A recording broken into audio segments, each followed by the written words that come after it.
a sọ fún yín pé rubbish ni Ìtẹ̀lẹ̀ ṣe nínú Òṣòdìrán yẹn ó má dàbí pé mo wà bias ó má dàbí pé mo fẹ́ bọjà ẹ̀jẹ̀ bọ̀ ìwọ tó bá ti wo Òṣòdìrán yẹn ọgbọ́n tó bá kọ́ ń bẹ̀ like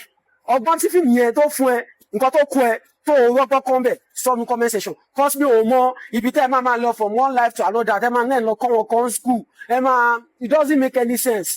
kí ló kọ ẹ kẹ́mítì náà wọ́n ya mo fi abúlé okó gòtù sọ̀hún kí ló ṣẹlẹ̀ kẹ̀ I don't understand kí ló ṣẹlẹ̀ kẹ̀ the film everything láti bẹ̀rẹ̀ dé the end rubbish mo rí kankan nú ẹ̀ rubbish ni wọ́n tó bá dẹ̀ sọ pé mo ń bọjẹ̀ èèyàn kan jẹ́ yes. Àwọn ará TikTok ti fárígá wọ́n lélẹ̀ tí Ibrahim Tẹ̀lẹ̀ ṣe wọ́n láwọn ò gbà rárá torí àwọn ò gbádùn ẹ̀ báwọn ṣe gbádùn Kọ́lé Oṣó my brother.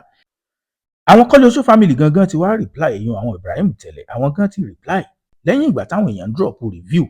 pé léyìí kò gbá wọn débẹ̀ Òṣòdìrán ò gbá wọn débẹ̀ bí Kọ́lé Oṣó ti gbá wọn débẹ̀ kí ni wọ́n sọ gbogbo ẹ̀ ní play fún yín lórí fídíò ẹ máa bá mi ká lọ kẹ́ subscribe. Ẹ̀yin náà mọ̀ pé tá a bá ń sọ̀rọ̀ nípa àwọn movie tó gba ẹ̀rọ ayélujára kan pátápátá ní 2025 Kọ́lé Oṣó my brother ni Kọ́lé Oṣó ní part 1 àwọn èèyàn gbádùn ẹ̀ part 2 àwọn ènìyàn jẹ́ dúdú ẹ̀ part 3 àwọn ènìyàn kò jẹ part 4 wọ́n mu rọ́ṣrọ́ṣ part 5 ńkọ́ wọ́n gbé mu ni bí ìgbà tí èèyàn mu kínní part 6 ńkọ́ wọ́n gbádùn ẹ̀mí bí ìgbà tí èèyàn ìbò ń gbádùn sìgá ni 7 náà ńkọ́ àwọn ọmọ ìgbórógbó jẹ 8 ńkọ́ àwọn bọ́bọ̀ àwọn gan sí kíni o àwọn gan ògbẹ́yìn 9 ńkọ́ wọ́n tún mú wọ́n tún dì lọlé bẹ́ẹ̀ náà ni apá kẹwàá wọ́n ní ṣùgbọ́n ilé tí Ibrahim Tẹ̀lẹ̀ fáwọn yìí wọ́n láwọn ò gbádùn ẹ̀ ṣùgbọ́n kẹ́mítì náà ti jáde sọ̀rọ̀ torí pé kété tí fíìmù tí eré náà wọ orí YouTube láàrin bíi 1 hour ó ti sáré ní bíi 200 views láàrin 8 hours ó ti ní bíi 2 million views ṣùgbọ́n àwọn ènìyàn ti wá ń drop review ń play àwọn review kọ̀ọ̀kan fún yín látòrí TikTok táwọn ènìyàn ń sọ àwọn kan ní ò tiẹ̀ make sense rárá àwọn kan ní pé ńgbà tí part 2 bá tó drop làwọn ó tó mú review tiwọn wá àwọn kan tiẹ̀ ní wípé kí ló dé tí Ibrahim Tẹ̀lẹ̀ tó fi sọ ní Òṣòdìrán táwọn wá rò pé continuation Kọ́lé Oṣó ni ṣùgbọ́n o movie náà make sense ẹ̀yin olólùfẹ́ mi ẹ̀yin tẹ́ ẹ ti wo Òṣòdìrán kí ni review ti yín ẹ máa drop ẹ̀ sínú comment section ẹ jẹ́ n sáré play in tí arábìnrin kan náà tó sọ á wàá jọ gbé yẹ̀wò ṣé ó hẹ́ńtà àbí ò hẹ́ńtà àbí ká máa dúró de apá kejì ká tó wò pé bóyá movie náà yóò ṣe dáadáa ẹ wò ẹ kọ́kọ́ gbọ́n tóbìnrin yìí náà sọ mò ń bọ̀ náà ẹ má lọ bí kankan. Òṣòdìrán ò dùn kò dùn tó Kọ́lé Oṣó that was from 1 to 10 pẹ̀lú bó ṣe pọ̀ kìkì fíìmù yẹn tó nà ó ṣó yẹ kó lọ bẹ́ẹ̀ yẹn. àwọn ọmọ ìgboro ti ń fárígbá ṣùgbọ́n kí ni kẹ́mítì sọ lẹ́yìn ìgbà táwọn ará TikTok tí wọ́n sọ ẹ̀hónú wọn pé àwọn ò gbádùn ilé báwọn ṣe gbádùn Kọ́lé Oṣó àwọn mọ̀ yìí pé Ibrahim Tẹ̀lẹ̀ kéèké ìrà tí ò lọ́mọ nù bó lè ṣe jẹ́ àwọn kan tiẹ̀ ní ìgbà táwọn ti wo King of Lamba tí ò ti make sense làwọn ti mọ̀ yìí pé Òṣòdìrán náà ò lè make sense ṣùgbọ́n kí n tó plane tí kẹ́mítì sọ fún yín mo ṣe rí ọ̀rọ̀ YouTube ìgbà tí ayé bá ń fẹ̀yàn ó yẹ kéèyàn ó máa fura tó bá jẹ́ pé mi ní Ìtẹ̀lẹ̀ the icon ni bí mo ṣe Kọ́lé Oṣó táwọn ènìyàn gba tiẹ̀ apá kìíní apá kejì títí dápá kẹwàá ihun tí bí fi dáa jù ni pé kò bá lọ sinmi bí oṣù 5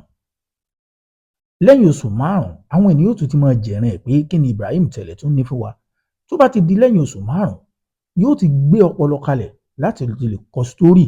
tí yóò tún make sense ju Kọ́lé Oṣó lọ ṣùgbọ́n ó ń rọ̀ṣì ẹ̀ pé kóhùn tó jáde fún àwọn fáǹsì òun tí èèyàn bá ti ń sáré fún àwọn fáǹsì ó ṣeé ṣe kó máa padà sí kíni kó máa padà sí in tí àwọn fáǹsì ò ní make sense lójú wọn ẹ wo nǹkan tó fẹ́ ṣẹlẹ̀ bí Òṣòdìrán báyìí kì í ṣe páǹsì eléyìí láti ba ọjà ẹnìkan jẹ́ ṣùgbọ́n ṣẹ̀mọ̀ yìí pé tí mófì ńlá bá jáde báyẹn àwọn èèyàn máa drop review tiwọn pé kí làwọn ní lérò ǹjẹ́ yìí tiẹ̀ ti wo mófì náà so dùn tàbí ò dùn so enter àbí ò enter so make sense bí Kọ́lé Oṣó àbí ò make sense bí Kọ́lé Oṣó ń padà wàá ṣàlàyé àwọn nǹkan kan ẹ jẹ́ agbọ́n tí kẹ́mítì náà sọ nígbà tó náà rí i pé n táwọn ènìyàn ń sọ lórí mófì náà kò kò dùn mọ́gà àwọn nú èyí ìtẹ̀lẹ̀ di icon kò ti dùn mọ́hùn náà nú ẹjẹ́ àgbọn tóhùn náà sọ mò ń padà bọ̀ ẹ má lọ bí ẹ subscribe sórí YouTube channel wa. àìtẹ́ máa yé yín dáadáa Oṣódìran is not a continuation story of Kọ́lé Oṣó kò kí ń ṣe part 11 Kọ́lé Oṣó ẹ máa gbà mí where dey go even ẹni tí ò ti wo Kọ́lé Oṣó láti 1 dé 10 tó bá wo Oṣódìran new movie ló ń wò first life listen first life mo máa gbé ẹ̀yà ara Kọ́lé Oṣó fàṣì wàhálà yìí. ẹ̀gbọ́n tí Kẹ́mi sọ òun náà ti sọ̀rọ̀ òun ní wípé ó dàbí ìgbà pé àwọn ènìyàn ti fẹ́ máa gbé síra wọn o torí pé tí a bá ní ká wò ẹ mọ̀ pé Kọ́lé Oṣó apá kẹwàá ló ti dúró ìgbà tá apá kẹwàá ẹ̀ dúró àwọn ènìyàn ń retí kí Ibrahim Tẹ̀lẹ̀ kó ṣe apá 11 yìí part 11 ṣùgbọ́n part 11 yẹn làwọn ènìyàn ń rò pé bóyá ó fi ṣe Oṣódìran tẹ̀sí mọ́ pé tó pè ní Oṣódìran ni pé the family of Oṣó gangan ìyẹn Kọ́lé Oṣó ìyẹn àwọn family ó wá ní Oṣódìran èyàn kí origin Oṣó gangan èyàn Kọ́lé Oṣó my brother Kọ́lé Oṣó family làwọn ènìyàn fi ń rò pé bóyá apá èyàn 11 part 11 Kọ́lé Oṣó ni Oṣódìran ṣùgbọ́n Kẹ́mi ti wá gbé wa débẹ̀ ó ti já wa tán bẹ́tà ó ní pé kódà ẹni tí ò bá wo Kọ́lé Oṣó rí tó bá ń wo Oṣódìran kó má lọ ní lọ́kàn pé òun ń wo part 11 ní tí kò ní lọ́kàn ni pé òun ń wo eré tuntun móvì tuntun ṣùgbọ́n ṣé móvì tuntun lèèyàn ń wò àbí òfin móvì tuntun tẹ́ ẹ bá wo móvì náà lóòótọ́ àwọn ènìyàn sọ wípé ibi tí part 10 Kọ́lé Oṣó tó parí sí pé wọ́n tó ṣó rẹ̀ níbi part 11 ìyẹn làwọn èèyàn tó fi ń dragi wọn pé kí ló sì dé tó jẹ́ pé àwọn kárátà tẹ́ tún cast níbẹ̀ the same character náà lẹ́ tún cast nínú Oṣódìran tí fi jẹ́ pé